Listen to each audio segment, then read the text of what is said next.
you are deserving of happiness. You're deserving of healing.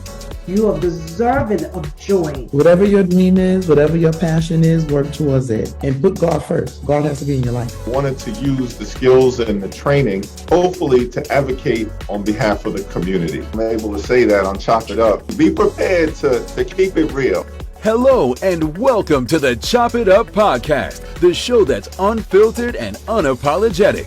Each episode will bring you closer to finding your purpose, so be sure to listen all the way through.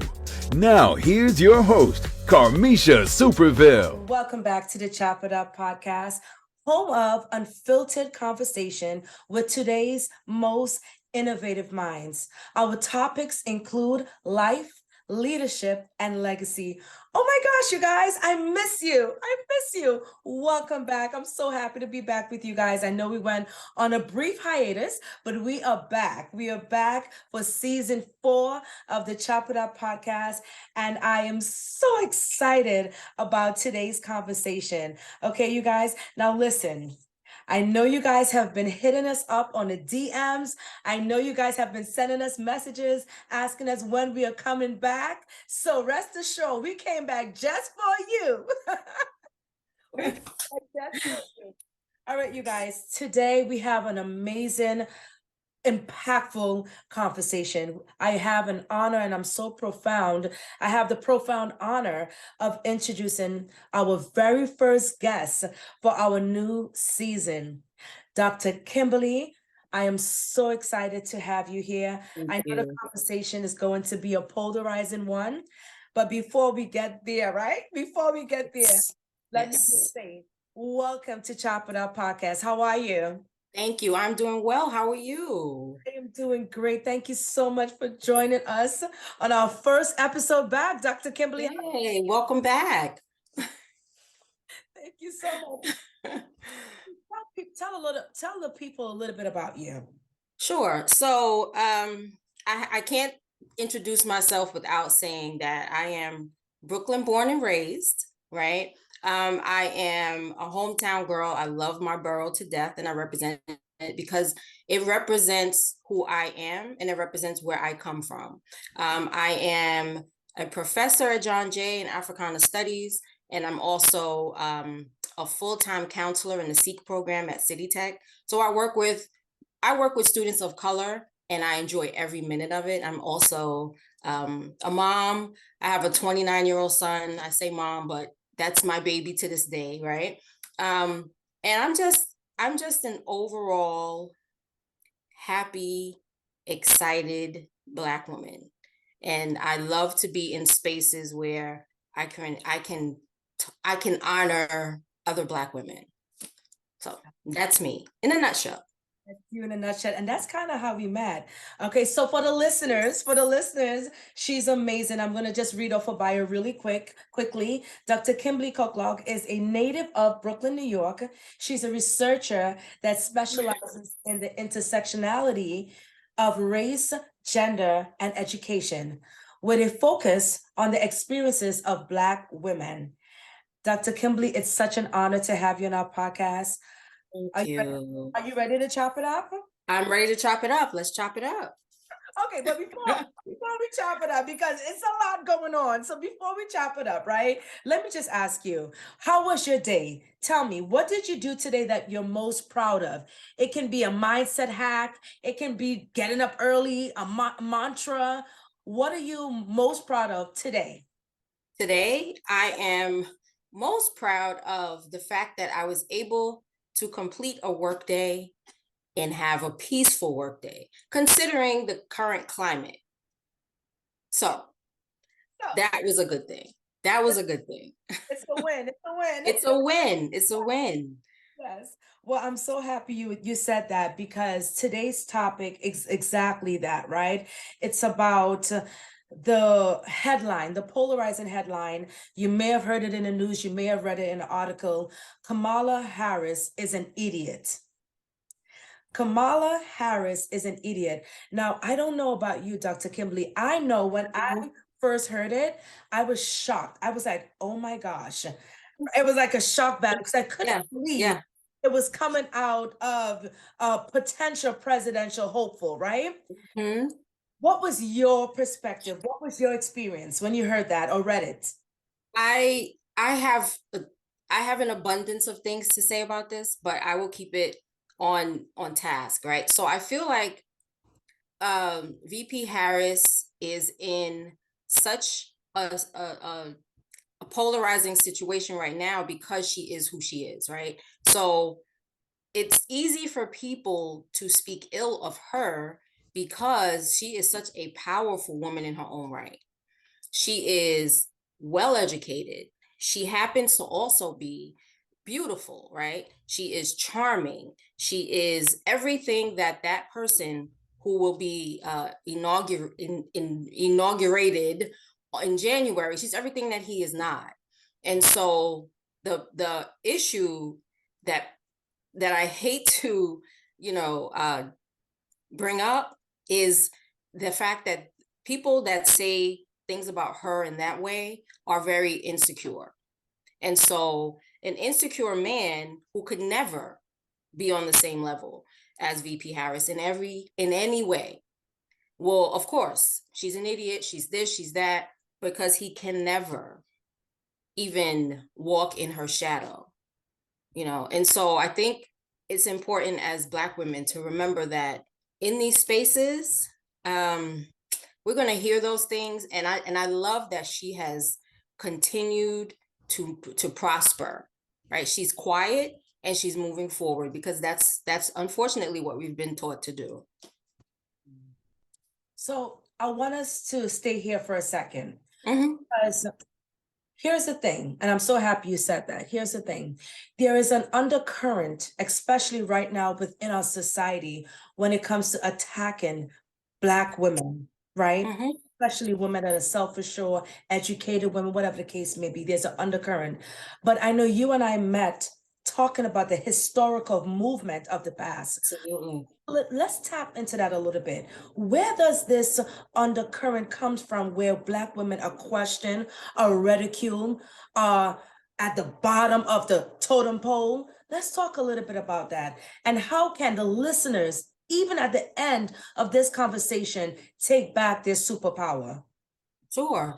So when we look at the historical context of Black women in this country, Black women were property and Black women were here just to fulfill the needs of their master, right? And so I think the mindset of white society has not changed in that way, right? We cannot be educated when we were supposed to be the ones, with the babies on the hip, in the fields. We're not supposed to have access to education. How dare you be smart?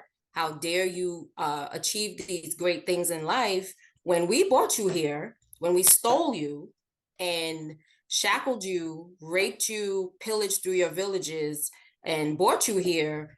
No, that's not what we brought you here for. You can't come here and do better than us, right? You're supposed to be here as someone who is seen and in a space of service. You're not supposed to come and be successful and educated and confident and in spaces with white men, right? And in some spaces, you're the boss of that white man. So there's this animosity that goes back to slavery. It really does. Mm-hmm. I was having a conversation with a friend recently, and with everything that's happening, all the noise that's happening right now in our society, I said to him, I don't think we'll ever move forward. I just don't think it. I was saying, I don't see it. I don't see it. And he said to me, Kamisha, I am hopeful and I believe we have moved forward. Him being a Black American and me being a Caribbean Black American, right? Caribbean American, I should say. It's a little bit different, right? The experiences are different. But he said to me as a Black American, he said, Kamisha, I've seen a lot. And of where we are right now, there has been progress and there will continue to be progress. And I am hopeful that there will be. And so for me, Dr. Kimberly, I am looking at readings from Isabel Wilkerson, which is The Great Migration. And as I'm reading the trajectory of migration and the Black experience, yes, there have been changes, and yes, there have been progress. But why are these conversations still being had? Why those attacks still sting? I feel like we are, help me, because I don't know what to make of it. I feel, I know, and I think the reason why so many of us were so not upset that this happened, but disappointed, and it was sort of deflating, right? Because we know as Black people how hard we must work, right? We have to do things, we have to be prepared 20, 30 times better than our counterparts. And so when you look at the Republican candidate and the Democratic candidate, and you say, well, I mean, this woman has, I mean, everything, right? She is brilliant. And then you have a subpar con man who is also a convicted felon, right? This is the piece that I think people forget to mention. You have an educated Black woman, successful Black woman, who has, the glass ceiling has broken through it, right? And you have this subpar, not as bright, white man who has had the privilege, right? Because I think in this conversation, we have to talk about white privilege, right? And we have to talk about how that is exactly how this happened. This is privilege. This is white privilege. This is nothing about his qualifications. He's a white man. He's not a Black woman, right? So this Black woman who is overly qualified to run this country, right, has been disrespected. She has been diminished to this woman. She's just a woman, right? And so I think we have to remember when we talk about how much progress has been made, the conversation that opened up last week that started to like pull back the layers is misogyny, racism, sexism, and just all of the isms put together. And until we as a country, and I don't think we are ready for that conversation, have this conversation, we will continue to be in this place. Because now what? Now what? We have someone who's not qualified to run a local daycare, honestly, right? Let's just call a spade, who is now going to run the United States for the second time. So the first time, he wasn't prepared. So why is it that he's prepared now? Well, we know why. Because he ran against a Black woman. Now, not to shift gears too much, but let's also look at our forever FLOTUS, Michelle Obama, right? The same kind of conversations happen with her. Oh, she looks angry all the time. Oh, she's this, she's that. Meanwhile, she was actually her husband's boss. And this is how they met. So she was the boss. He worked for her in this law firm. So we forget that these women are powerhouses, and they fall back and they play the role of, sadly, because they have to, because God forbid you show up and your face is sort of like firm. Well, she's angry.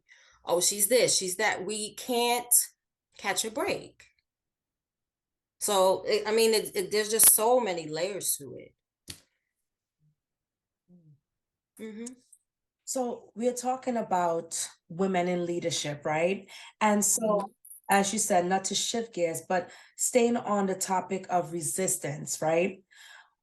Do you or have you in your career, as you climb the ladder as well, have you experienced resistance when you're leading men? It's interesting because I think I find more not resistance as much as skepticism, right? So there's a lot of like doubt, questions, sort of like it feels like, well, you can't possibly know about this because, you're a woman. That sort of thing, more so than resistance. It's more skepticism. It's more like, maybe we could do this instead of that, or maybe we can do that instead of this. And it's just like, that's not how it works, right? This is what it is. So I think in my case, not resistance as much as skepticism, which is not much better, but. Of course. But in those spaces, how do you respond? How do you respond? Well, it's tricky because you don't want to be labeled as the angry Black woman, right? So you learn how to sort of navigate by showing that you're confident and showing that you are in fact able to make whatever it is you're talking about happen, right? So it's sort of like extra work again, because you always have to do more. So you're sort of proving that, look, this is going to work if you do it this way, and that's just what it is, more so than just going back and forth. You just have to learn how to just be firm and end the conversation. Let the work speak for itself. As hard Let as the work speak for. Yeah, Absolutely. and it's so funny you said that, because so recently I bid on a contract here in New York, and I won the contract. And to your point, just now hearing that there was some skepticism in terms of if I would be able to fulfill it, if I would fulfill the scope of services. And so you're absolutely right. I had to work 10 times harder just to prove, right? Not even knowing that there was skepticism, but the fact that we have to work 10 times harder. You know, Dr. Kimberly, it's we have listeners, and we have an array of listeners. So I want to ask, when we think about work and we think about women in leadership, how can women work across divides of opinions? I want us to stay here for a second. You just said it, working with men, not so much in terms of critiquing, but they're skeptic, right? But we also have another hurdle. We have women, because a lot of times, and Dr. Kimberly, you can attest to this, when you are climbing up that ladder, there's a scarcity mindset that starts to happen, especially when you're in woman in a leadership position. Talk about that. How do we navigate those murky waters? Yeah, that's a really good question. And I think that in my case, it was mentorship, which is why I always look at mentorship as my research topic and as the basis of any sort of plans I have. That it always takes a village, right? And I think it's important to, when you think about the divide and you think about how to navigate this murky water, you need support, right? No man is an island. So even if it's one person, right, that you can depend on, even if it's an outside person who doesn't know the inner workings of where you work or where you're navigating this space, you have to find your support. You have to find someone to support you, someone who can give you real advice, someone who is open to listening to you, and someone who is supportive throughout. You can't do it alone. You can't. And so a lot of times, I'm finding that there's strength in community, right? And building that community may not look like everyone else's community, but building a community to help you with that. I love that. I love that. Yeah. Do you have male mentors? And how vital is that? Male mentors. I think I do. I don't officially call them mentors, but I do have I do have males that I can bounce ideas off of. I have males that are supportive. And I think that's important too, because you need to have a different perspective, right? I think you need to have perspective from women, perspective from men, you know, and that's how you grow as a person. You don't always want to hear yes. You don't want to hear yes from everyone. You want to have a little bit of doubt from people, questions. You want people to question you, right? So that you're able to navigate these spaces, because people from the outside are like, well, they have a point, you know? So I have male and female mentors, whether they're formal, informal, I have both. I love that. I love that. Yeah. So we spoke about you, and I love the fact that you spoke about that resistance and working across the divides. Let's talk a little bit about women as we navigate power structures. What is your advice for young women, especially as they're looking into their careers? You know, a lot of folks are transitioning jobs. How can we navigate power structures effectively or efficiently? Well, for younger women, I encourage them to put themselves out there, right? Put yourself out there, meet people, build that community, find a mentor. I keep saying this, find a mentor, because those mentors can open the doors to opportunities that you didn't even know were available, right? So it doesn't have to be a formal mentor. It could be someone you go to church with. It could be someone that, you know, that you see every day at work. It could be anybody who is able to pour into you and to give you the knowledge you need to help figure out how to navigate careers, how to navigate school. What career do you want to be in, right? So it's important to move in those spaces. I love that. I love that. Mm-hmm. All right, let's talk about making it to the top, right? So here's the thing. Here's the funny thing about what we're going to talk about. I had, like, about 2 or 3 years ago, I did a huge event. As you know, here in New York, I produce events, right? And so I was working with a production company. It was very male oriented. Mm. And one of the gentlemen that we were working with, I felt a lot of resistance from him.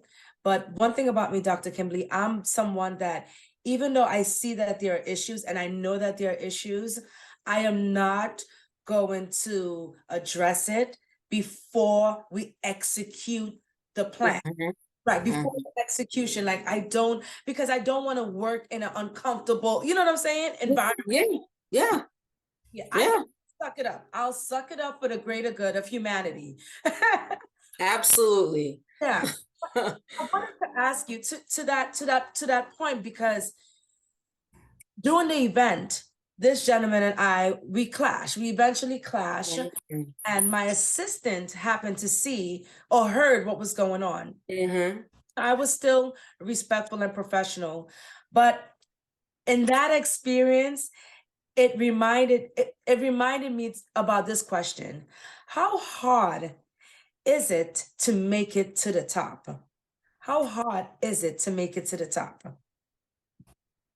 That's a really good question. I don't think it's hard to make it to the top. I just think it can be challenging. And I think that once you figure out the challenges, you sort of move around them, right? You can't control, people are not going to like you. Not everyone's going to like you. I say that all the time. Whether that's a good thing or a bad thing, it is what it is, right? Not everyone's going to like you. And so that could be part of the challenge, right? How do you move past someone, like in your case, someone who you had to work with in this space and execute this event, but the end goal was that the event was successful. So you navigate these challenges with your eye on the prize. I always say that. Your eye has to be on the prize. What do you hope to get out of it? Right? Because if you would have let that person take your joy away and your focus away, what would have happened at that event? Right? So I think we have to keep our eye on the prize and say, look, I'll deal with your nonsense later, right? I got to move through however I move through and just make sure that What I need done is done. My goal is met. Yeah. Mm-hmm. To your point, though, Dr. Kimberly, that was one isolated event. What if you're working in an environment with a colleague, right? A respective colleague, you and him or you and that person is on the same playing field and they're condescending. Every time Mm-hmm. you're in a board meeting, they're taking your ideas. You know, Yeah. how Yeah. do you navigate those environments? Because let me just say, it was a lot for me to even handle this person because he was very condescending, even with Yeah. outreach. And I hired him, by the way, I hired him for the event. And Oh, wow. he was very condescending towards me, you know. Mhm. But I dealt with it, like you mentioned, because at the end of the day, it's my brand, right? I brought him into the situation. Mhm. At the end of the day, I'm producing this event. I can deal with that. But Yeah. what do you say for the woman, the young woman, the young Black woman that's in a space and she don't Yeah. know how to navigate it? Yeah. That first things first, it's important to remember who you are, right? And so it's very easy to go into these spaces where you are trying to navigate people like that and to become a little bit unpolished, right? We don't want them to see us sweat. We don't give them that privilege, right? We don't give them that access. So sometimes people will trigger you, right? And I think that it's easier said than done, but in those spaces where it's challenging, you have to find a way to communicate with that person.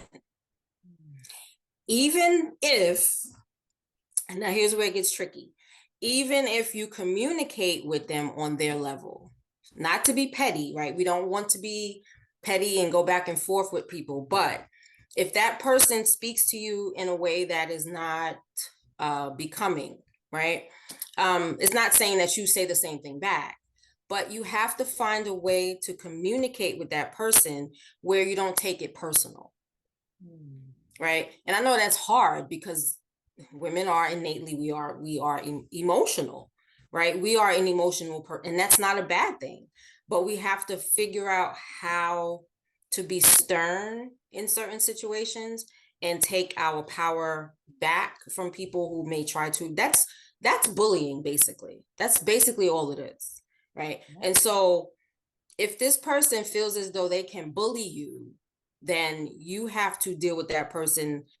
First of all, workplace bullying is not even something that's legal, right? So we hate to talk about, I hate to go to HR, but those are the kind of things that you may need to say, right? If it gets out of hand. It's really about learning how to take up for yourself in every aspect of your life. And that's where you learn that you've grown as a person. Talk about it. Yeah. You have to take up for yourself. I like that. Yeah. I like that because you know what, even as you're saying it, because this week I did an event, a private event, and I saw some things that was happening, and I'm very passive at times. I can be passive aggressive, especially if I'm new to environment. Mm-hmm. And I didn't say anything, even though I felt slighted. I didn't say anything because I didn't want to ruffle the feathers. I was the new person there, was a new, whatever the case may be. To your point, in terms of sticking up for yourself and showcasing personal growth, I feel like I didn't do that in that scenario. But I would say that I agree with what you're saying. Sometimes, Dr. Kimberly, not in every situation you can be as vocal, right? Mm-hmm. Silence Right. golden. Yes. Yeah. Yes. Yes. And you can show people better than you can tell them. Right? Not everything deserves your reaction, because then that's when they know, oh, I got her. Right? I got her. I now that I know how she's going to react, I'm going to keep doing it. And that's where we as women have to, especially as Black women, right? Because I will say this, I'm keeping it on topic, but I'm gonna go to the left a little bit. I found that people are feeling a little bit more emboldened since the election last week, right? So the best way for me to cope with that when I'm outside and I'm amongst people that are not, right? I ignore it because you want a reaction. I'm not giving you a reaction. I'm not doing that. So that's that's my recommendation. It's my advice. I love that. Mhm. We can always ignore it because you said something earlier. We have to have these conversations. We have to amplify the rhetoric. We have to have these conversations. Yes. We have to make Yes. it uncomfortable. I'm ready. I'm ready to be in any situation where people are trying me and acting like, oh, you're an idiot. I am ready. Okay. Yeah. Yeah. It's sad that we have to think like this, right? It's sad that that's where we are, but we have to figure out how to navigate society again, right? Because now it's like, am I safe here? Or are people like what? And then what do you say? Right? It's all a mess.